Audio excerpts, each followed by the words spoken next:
Four-star receiver Drelon Miller just decommitted from Texas A&M. How concerned should Aggie fans be, and what's the big picture here? You are Locked On Aggies, your daily podcast on the Texas A&M Aggies. Part of the Locked On Podcast Network, your team every day.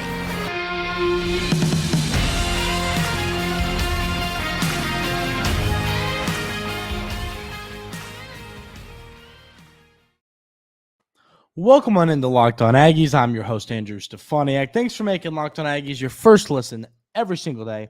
Today's episode is brought to you by Prize Picks. Go to prizepicks.com/LockedOnCollege and use code LockedOnCollege for a first deposit match up to $100. We got the news that Drelon Miller decommits from Texas A&M. This one hurts. This one hurts. I mean, skilled position players, big offensive defensive linemen. I just feel like those are the players that land in those big-time recruits is a big deal. We've seen that with Evan Stewart and players of the sort, land in those big-time recruits that are positions that are super important on the field. It's just a big deal. And losing a guy like Drelon Miller, a top 100 recruit, is a serious issue. He was all the way up at 60 at one point in the recruiting class on different platforms wherever you look. And 24/7 Sports, I'm sure he was higher some other places.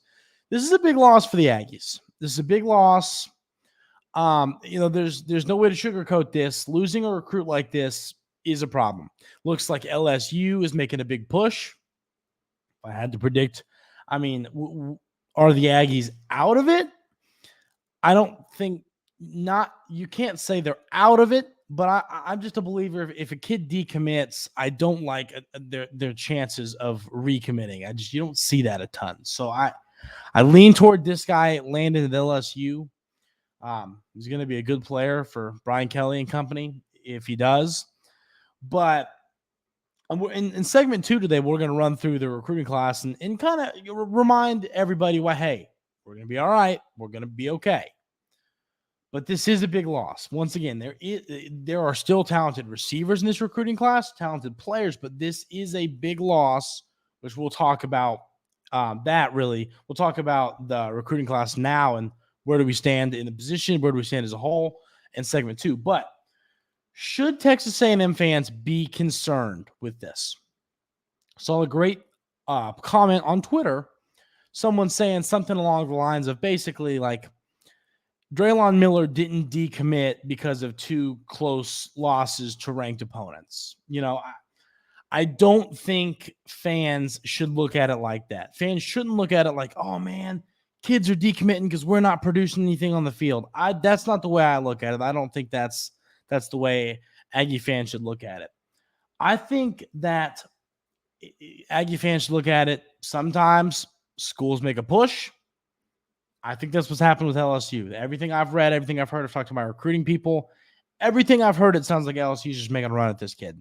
And that stuff's going to happen. That's going to happen. You're going to land a recruit like, currently committed wide receiver Cam Coleman. I've talked about it a ton. It looked like he was kind of heading in Auburn's direction. And then Texas A&M makes a push. Bam, he's an Aggie. That is kind of, what I think we've seen with Drelon Miller. And now, obviously, the difference with Cam Coleman, he wasn't committed elsewhere. Drelon Miller was, but the principle still stands. Sometimes these schools will make a run at the kid and get him. And I think that's what we might see happen with Drelon Miller. Talking more big picture is where Aggie fans can be concerned if you want to. If you want to be concerned, we'll run through the big picture, and then that's fair.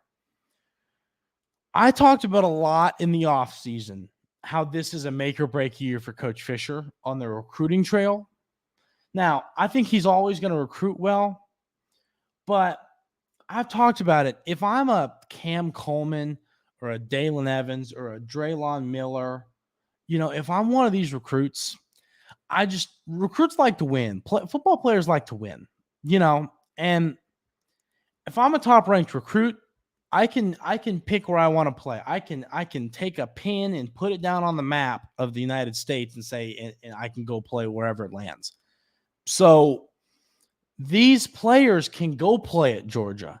These players can go play at Alabama, can go play at Ohio State, can go play at Clemson, I guess, if we're still calling that, Clemson. I wanted to look at Clemson that way. But point being, I look at this and I just go, could this be like foreshadowing of what happens if Coach Fisher doesn't start to produce? As much as people as much as Texas A&M fans, you can't argue that Coach Fisher has not done less with more than a lot of other coaches. A lot of other coaches. I mean, we talked about it. Coach Fisher is currently sitting 4-3 with the top 5 roster talent-wise in college football. This is frustrating. So the big picture to me is simple as this. I think that you've got to find a way to salvage this season, as I talked about on yesterday's episode of Locked On Aggies, with some wins. You've got to find a way to win some of these football games. You've got to find a way to beat Ole Miss. Hey, you want a way to potentially get Drelon Miller back with you? Go beat LSU at their place. Those are the different ways that you can potentially you can keep recruits, not lose recruits, is just win football games. Like I said, recruits want to win. Kids want to win. These young football players want to compete for national championships. I like to think Texas A&M is a place they can do that, but yet time and time again, Coach Fisher's proven that he's done less with more. And so that is kind of like my big picture take, but to look at it more is like, I think that's why you've got to find a way to salvage this year. Could there be more fallout if you don't salvage this season? Yeah. I'm going to be honest with you. I think that's a legitimate thing that could happen. If you can't salvage this season, if you do lose to both LSU and Ole Miss, and then, you beat South Carolina, Mississippi State, and Abilene Christian, finish the year 7-5. This roster shouldn't be 7-5. And listen, I'm going to sit here. I'll stick up for Coach Fisher as much as possible. I will. I'm not going to be the first person to say, "Oh, let's get rid of." I'm not going to do that. But at some point, people need to say, "Hey, this roster is too good to be going 7-5," and it is. That's not even. That's not even a conversation. That's not even a second thought. It's a fact. This roster is too talented to go 7-5. And that's why I don't want recruits to look at that fact and go, I'm just going to go to LSU. I'm going to go to Alabama. I'm going to go to Georgia. I want to go compete for a national championship every year. And I think 2024, I said this is your make or break year, and it could be if they lose those 2 football games. Like I said, if you lose to LSU and Ole Miss, we could see signing day come around and a couple kids decommit. You lose a couple recruits. We could see that. That's why another reason I think these football games are important in a more significant way than just winning on the football field. But 2024. So like I said, I think that fallout, you could see it this year if you don't find a way to salvage and win some of these football games. But I'll tell you this, in 2024, if you have another bad year, you're never going to get recruits at the level you are now, I think. And now listen, I think if 2024 you have a bad year, I do think Coach Fisher's time is done in Texas A&M, to where you would lose recruits anyway. But once again, 2024, we've talked about the schedule, we've talked about the talent, we've talked about how developed it'll be. We've discussed all that here on Locked On Aggies. And if you don't compete for a national championship with that in 2024, I don't know how you're planning to get recruits. I just don't. So I think that's the bigger picture of Drelon Miller decommitting from Texas A&M. This one stinks. This one hurts. You hate it. He's a really talented football player that wherever he ends up, whether it's LSU, he's going to have a big role early on into his career. talented wide receiver, really good football player, would have been a great player at Texas A&M. Hate losing them. So should Texas A&M fans be concerned as of this moment? This moment y'all are watching this moment I'm recording this, I would say no, but I do think that the concern can get to threat level midnight. That's the Office joke for those of you everydayers. I haven't made an Office joke yet on this show, but I love The Office. Threat level midnight could happen eventually down the road if the Aggies don't find a way to win a couple of these big-time football games down the stretch. So that's the big picture. That's my thoughts there. Definitely concerned. We're going to talk about the recruiting class, where we still stand at the wide receiver position coming up in segment 2. We'll do that right here at Locked On Aggies. But first, I want to tell you about our amazing friends over at Prize Picks. Prize Picks is the best place to go wager on all of your prop bets. They give you over-under lines, and it is so much fun. And it's not just like points in basketball or yards in football or goals in hockey or hits in baseball. It's everything. In football, it could be CeeDee Lamb completions. It could be Tank Dell touchdowns over 0.5. It could be Christian McCaffrey over touchdowns. It could be in baseball, 0.5 home runs, 1.5 total bases. In hockey, it could be shots on goal or assists. In basketball, it could be assists or rebounds. There's so many different lines you can bet the over-under on. I love Prize Picks. I use it all the time when I'm watching sports. It is a ton of fun to use. You got to go check it out. I highly recommend it. It just makes sports a lot more fun to watch. Go to prizepicks.com/lockedoncollege and use code LOCKEDONCollege for a first deposit match up to $100. That's prizepicks.com/lockedoncollege for a first deposit match up to $100. So, run through this recruiting class a little bit. It still sits number 5. I hadn't seen where it was before Drelon Miller decommitted. I'm pretty sure it was 3, so I do think it dropped you a couple spots. It was 3 at one point, so it was either 3 or 4, dropped down to 5. So we either dropped 1 spot or 2 spots on 24/7. That's what I always use. So first getting into the class, talking about the receivers still committed. Now, we are not going to sugarcoat losing Drelon Miller. This is a huge, insane, massive Mondo loss. Really good football player that is going to be an absolute star wherever he goes. Feel like it's LSU. Wherever he goes, he's going to be a star. You still do have Cam Coleman committed. Cameron Coleman, 6'3", 180-pound wide receiver from Central Phoenix City, Alabama. Great football player. He's ranked as the number 8 player in the 2024 class by 24/7 Sports. He's the number 3 wide receiver, and he's the number 1 player in the state of Alabama, which is a state where there is a lot of talent. Not Texas-level talent, but a lot of talent. So you still got that guy around. You still got Cam Coleman.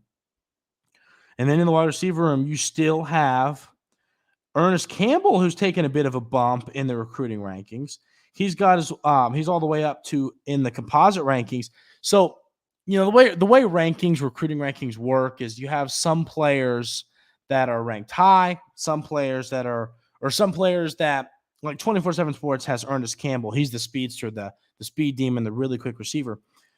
24/7 Sports has him as a 3-star, but other recruiting platforms have him ranked higher to where he's a 4-star recruit on the composite rankings, which compiles all of the different recruiting services rankings. So Ernest Campbell's taking a jump in the rankings. That's good to see. He's up to a 4-star in composite. And so, yeah, you still got Ernest Campbell. You still got Jalen Hornsby, the kid from New Jersey, 6'2", 195 pounds, committed over the summer. Good player. He chose the Aggies over Penn State. It was a big get, talented player, big receiver. He's listed as a 3-star in the composite rankings. So, and he was ranked higher. He's taken a bit of a fall, but good football player. We've seen the tape on him. I'm not concerned on that. And then you've got DeBron Gatling also committed, another 3-star in the composite rankings, 6 foot, 180-pound receiver from Alpharetta, Georgia. Another player that can come in. Now, here's the deal. Is a guy like that going to come in and play immediately? No, that's not the type of guy that I think you're going to see come in and play the minute he walks on the campus. Those three guys, Ernest Campbell, Jalen Hornsby, and DeBron Gatling, they're not players that you're going to see walk on the campus and just boom, they're playing immediately.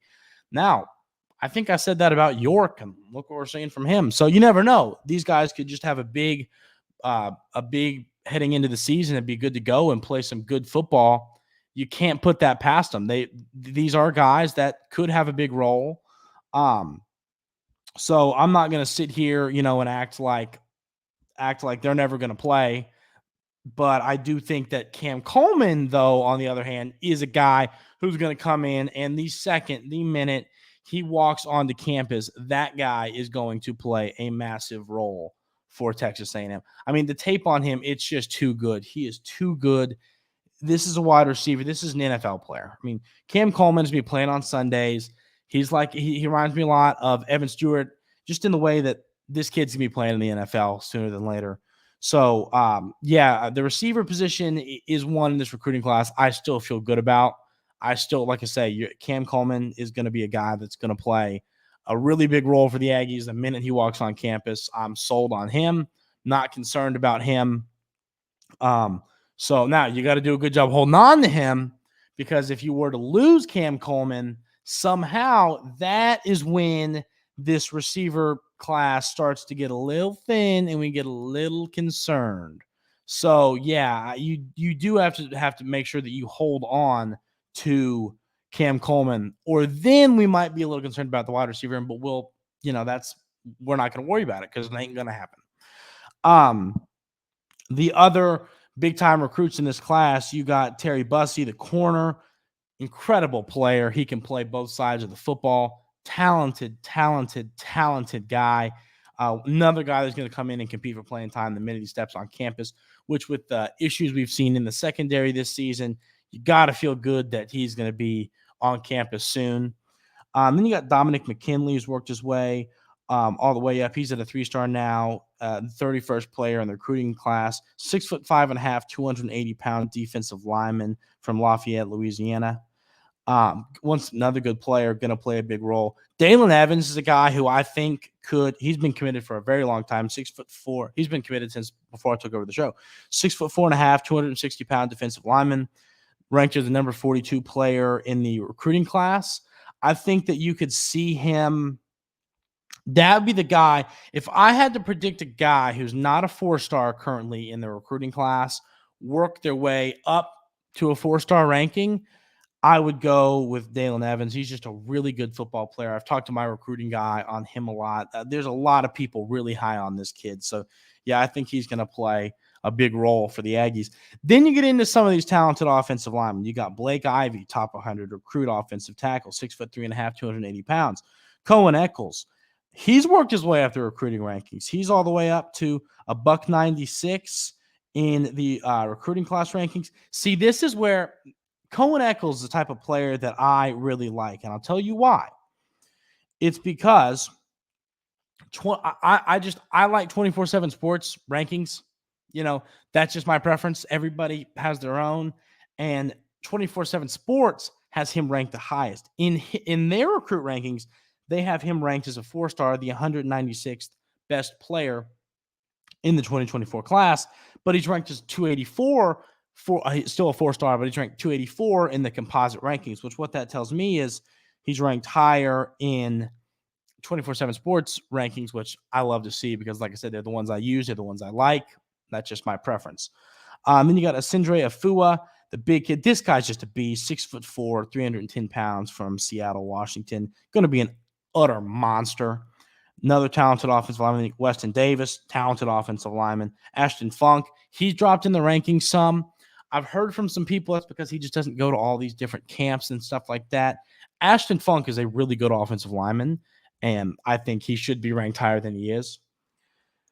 Then you got your linebackers. You got Tristan Jernigan, high on Jernigan. He's been the guy who kind of dropped in the rankings a little bit, but I don't care because he's really good. You got Jordan Lockhart. You got Ty Anthony Smith. Talented class of linebackers. Quarterbacks, you still got Anthony Maddox. You got Miles O'Neal, two guys that could come in. You got Maddox, kind of the dual threat. O'Neal, the big, tall pocket passer. Both guys that are going to come in and compete for playing time at Texas A&M at some point in their career. So, yeah, this recruiting class, Eric Carner, the tight end, I feel really good about this recruiting class. And then Gabriel Relaford is the last guy. And then your safeties, too, Jordan Pride and Miles Davis. Don't forget your safeties because there are some talented safeties in this class for the Aggies. Yeah, this is still a really good recruiting class. Losing Drelon Miller hurts. We can sit here and talk about how great the class still is because it is still great. But at the end of the day, losing Drelon Miller is a big deal and it hurts a ton.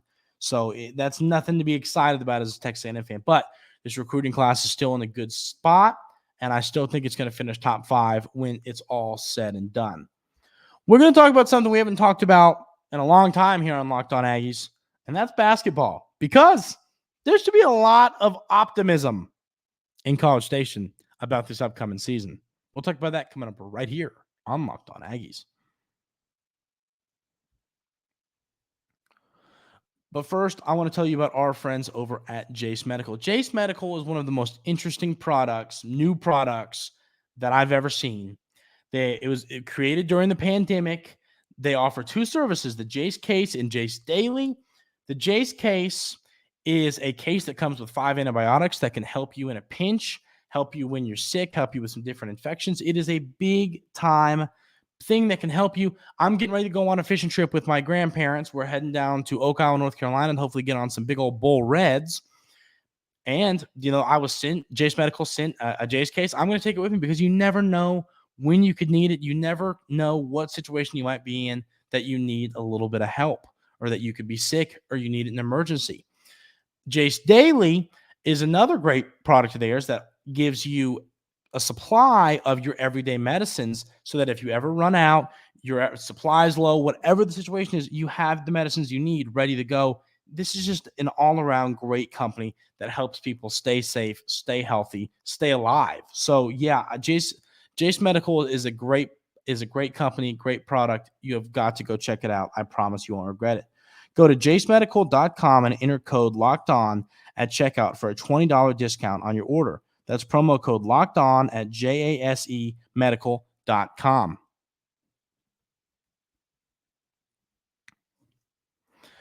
We're going to talk a little bit about this basketball team, which, like I said, we haven't done in a while, but we're getting closer to basketball season. And remember, ladies and gentlemen, we will talk more about basketball when we get into basketball season and we get rocking and rolling with that. So, we're just so heavy into football right now. We'll get into more basketball here in a few weeks. We'll do some post-game shows at times, different things like that. But the AP poll came out for college hoops, and the Aggies were number 15.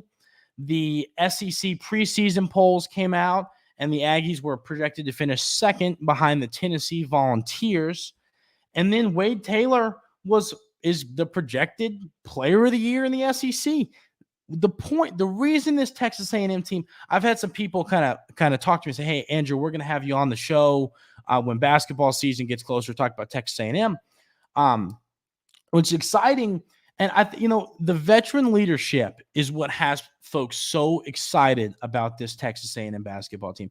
You got almost all your starters back. You got the projected SEC player of the year. You got talent in the front court. You got talent in the back court. You got some young guys. You got some transfers. You have a mix of everything. I always talking about having a mix of young talent, transfer talent, and veteran leadership is a big deal. The Aggies have every bit of that. This is going to be a really good basketball team that could win the SEC, could make a run in the NCAA tournament. No doubt in my mind about that. Looking at the schedule, the season opens on November 6th against Texas A&M Commerce. And then the schedule gets a little bit more interesting. Then you play Ohio State. Then you play SMU. Then you play Oral Roberts, who's a team that has been good over these last few years. I know they lost Max Adams, but still a good basketball team. You play Penn State. You play Virginia. This is a no-joke non-conference schedule. DePaul, Memphis, Houston, before you get into SEC play. This is a no-joke schedule. It really is. So you look at this schedule, that kind of had always been the knock on Texas A&M. Had been, hey, they've been playing well in SEC play, but they just don't have the schedule. They don't have the quad one, the Kin Pom. They don't have all that stuff they need to really be a team that, and that's why I think the Aggies were slept on last year and were absolutely snubbed the year before. This is what I'm talking about.